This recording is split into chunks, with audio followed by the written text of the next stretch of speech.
best sports destinations in the world. Last month, the state attorney general took over the investigation into rape allegations against a parish president. Tonight, we hear details of alleged rape told to us by the alleged victim.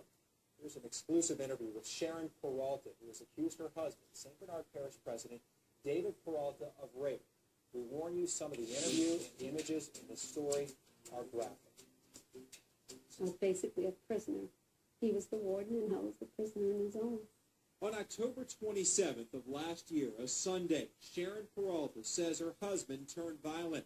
She says these pictures of bruises on her backside show the abuse left behind from the hands of St. Bernard Parish President David Peralta.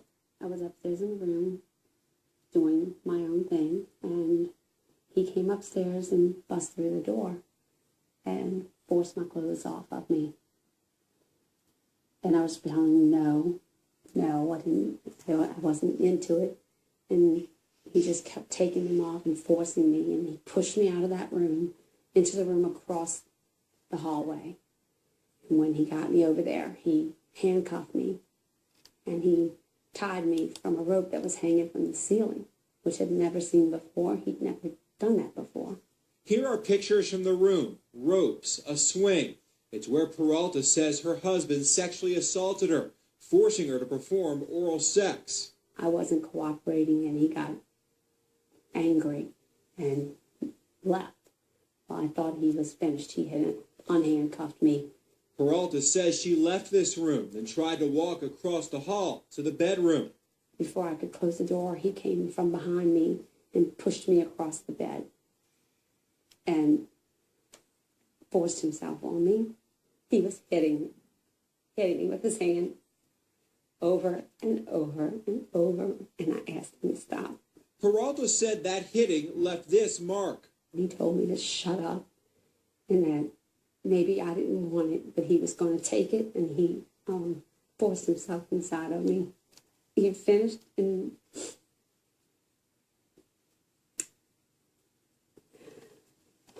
got up and walked out of the room. Peralta says there was little she could do. I tried to fight back, but it's hard when you have somebody on top of you and restraining you like that. And he's strong. I had no way out. I had no way out. She says she then went across the hall to the bathroom to take these pictures. I ran into the bathroom, and I took pictures because I knew at that point that I'd been violated, and it was something.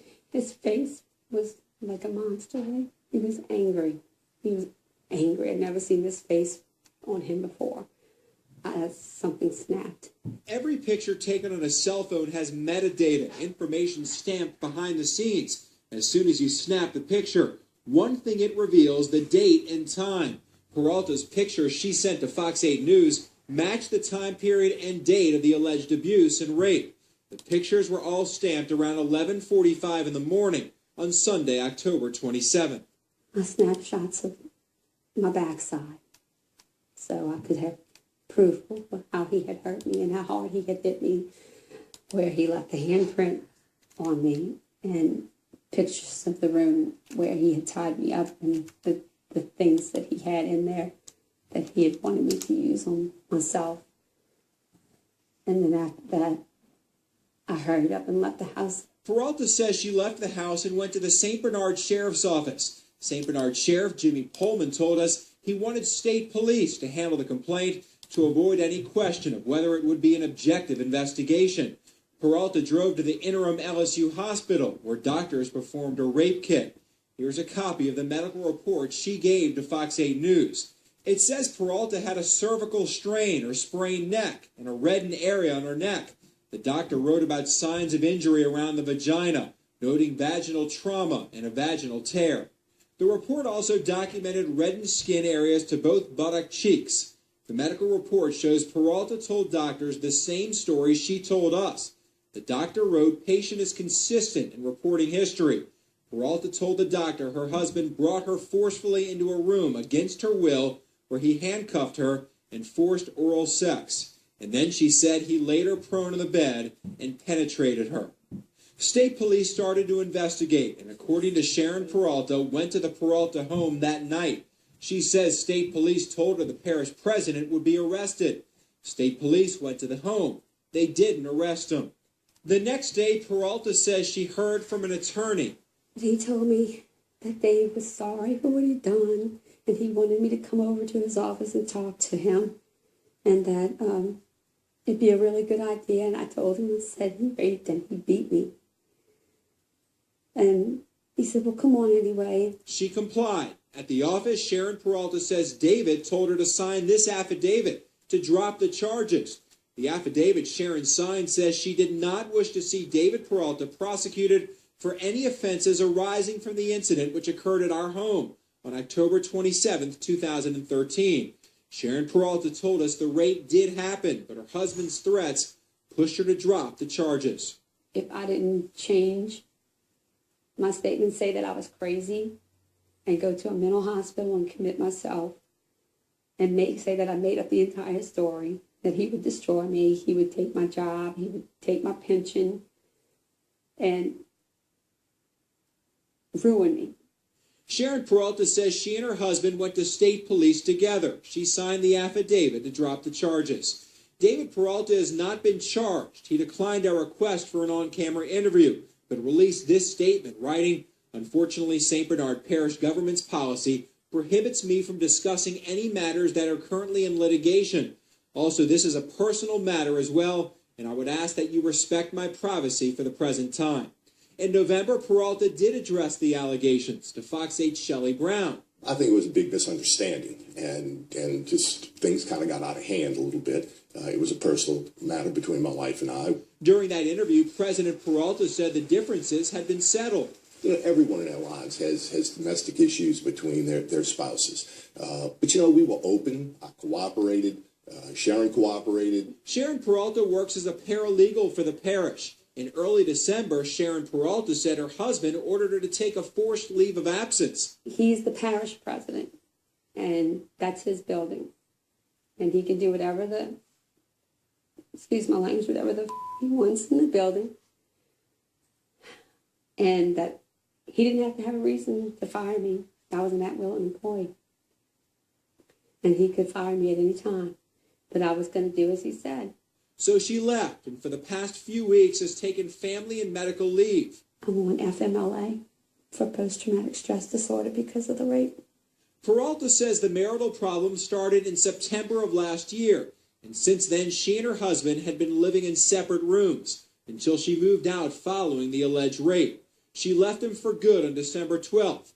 David Peralta has since filed for divorce. After Christmas, Sharon Peralta says she went back to state police, telling them to move forward with the case. Peralta said the parish president is telling friends the rape didn't occur. He's going to try to say that we play like that all the time, but it's just role playing. He told me that it was just sex, Sharon. Get over it. That's what he told me. It was just sex. Get over it. And to say that I was into that kind of thing, and I was never into that.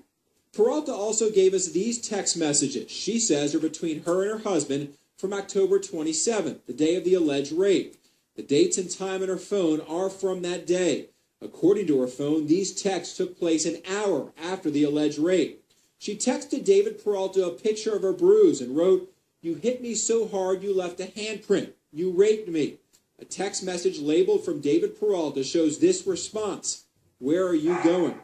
Sharon Peralta then wrote, "You handcuffed me, tied me up, hit me on my butt, forced me to my knees, forced your expletive in my mouth, grabbing the back of my head, got angry when I didn't comply, got up and walked out and walked to the bedroom upstairs. You came behind me saying, maybe you didn't want it, but I'm taking it. You forced yourself in me, hurting me, slapping me very hard. I told you to stop it, hurt, and you told me to shut up. I was crying from the time you stormed in the room and forced my clothing off. I never once consented to this situation. You raped me." According to Sharon Peralta's phone, she received a text message from her husband's phone that said, "And we played that game how many times? Then Sharon wrote, "Consenting and not consenting, there is a difference. It was very obvious that I was not consenting. We haven't spoken in days. You have never hit me so hard to leave a handprint." When we looked at her cell phone, it didn't include any responses from David Peralta. What's your reason for doing an interview? Because I want everyone to know the truth about him. I want everyone to know what he did to me.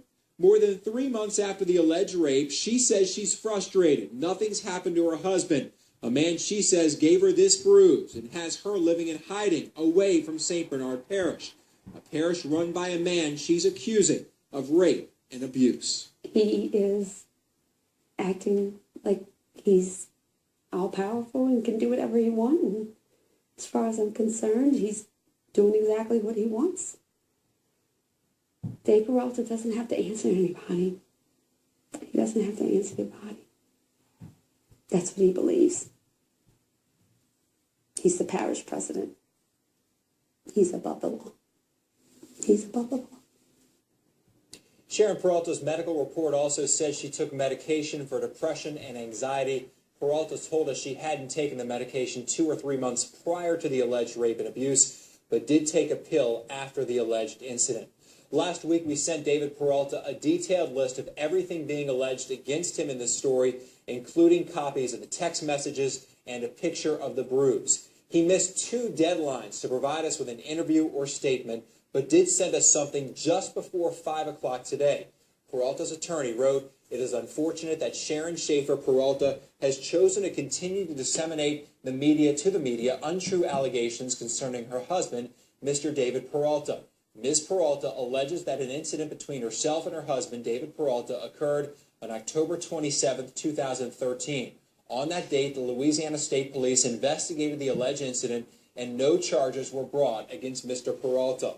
On October 28, 2013, the day after Sharon Peralta claimed to have been sexually assaulted, she recanted her complaint in a videotaped statement taken by Louisiana State Police. Peralta's attorney also added Sharon moved back into the Peralta's Miro home and lived there until December 10th without incident, and said during that time the couple attended numerous public functions and activities together. The attorney gave us these pictures of the Peraltas in Disney World in November during a work-related convention. The attorney also referenced a trip to the Audubon Zoo together in late October. When told about David Peralta's statement, Sharon Peralta told us she moved back in with her husband and went to the zoo in Disney World because she was afraid for her life and afraid to lose her job because of threats made by her husband. You can see all of David Peralta's statement on our website. Also want to say that normally we do not identify rape victims, but Ms. Peralta was first identified by David Peralta, and then she voluntarily came forward. So that's why we identified her tonight in this story.